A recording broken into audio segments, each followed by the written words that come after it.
Hindi ko lang nakagaling pa. Wala akong tawag para at least sabihin kung anong karakteristik ang itinulayan sa akin dahil natuto ko magdasal. Pinagawa ko natin yung stage, ang pagpalit po ng hindi yung bumabata at hindi din tumatanda na si Sergio.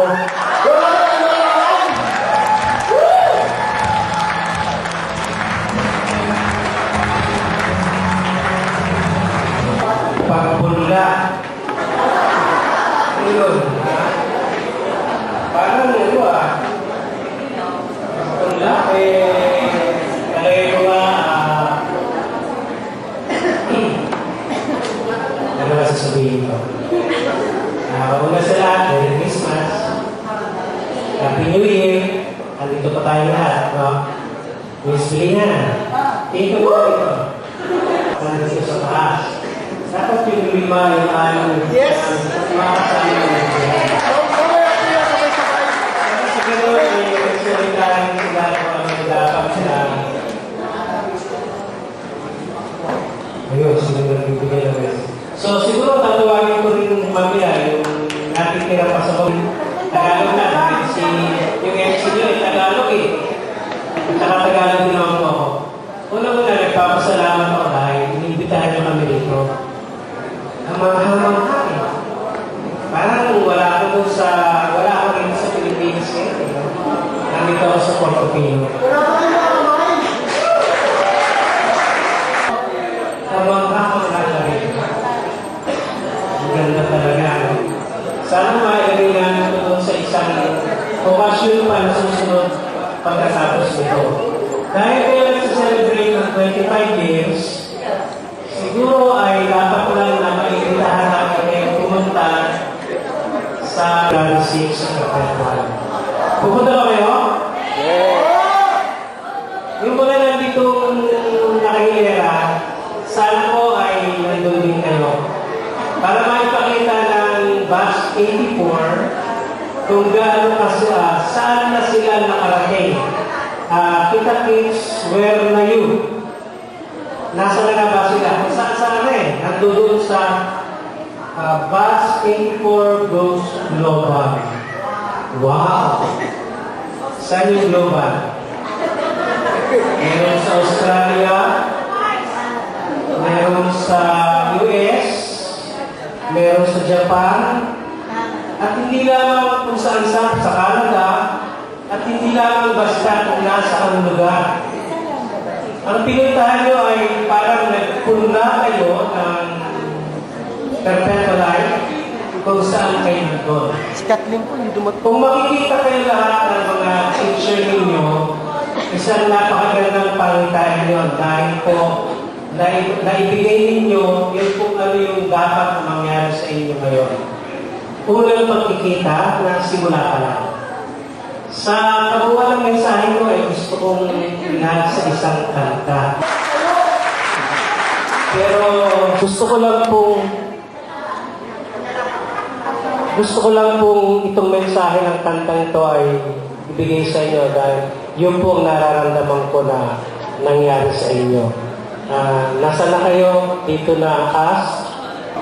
Sana po nasa tono pa ako sa June. Pagka naman medyo Ray. At saka yung isa pa, ito yung tinatawag ko lagi pagka may misa tayo eh. Si Jennifer, wala? Sana ba talaga yun? Yun. Kaya po ng kanta ay greatest na po. Party na kay Mrs. Stan, may party na kay Mrs. Dumlaw, kay Mr. Segundo, lalong-lalo pa ng party ni Mrs. Julia, no? Si Mrs. Julia po ay yung ating vice principal noon. So, maligayang pagbati sa inyo. Nagkataon lang na hindi tempo. Dito ba, Mr. Segundo? Umuwi po.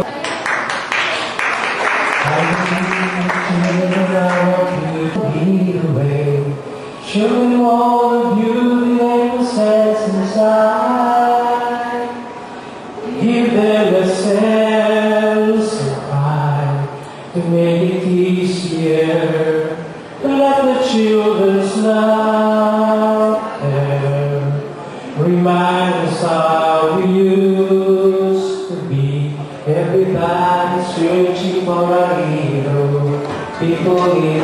want to look at you.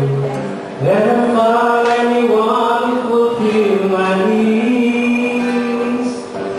A lonely place to be. Someone to depend on me. I decided long ago never to walk in anyone's shadows. If I fail, if I succeed, at least I leave as I believe. No matter what they take from me, they can't take away my dignity. Because the greatness not upon suffering to me. The greatness love upon inside of me. It's love. It's easy to achieve.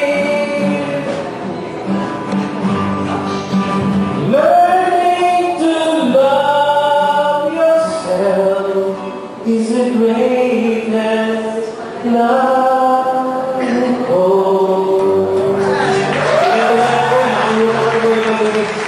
Learning to love yourself ginagawa niyo po yun. Sana lang, huwag lang po yun. Please, sila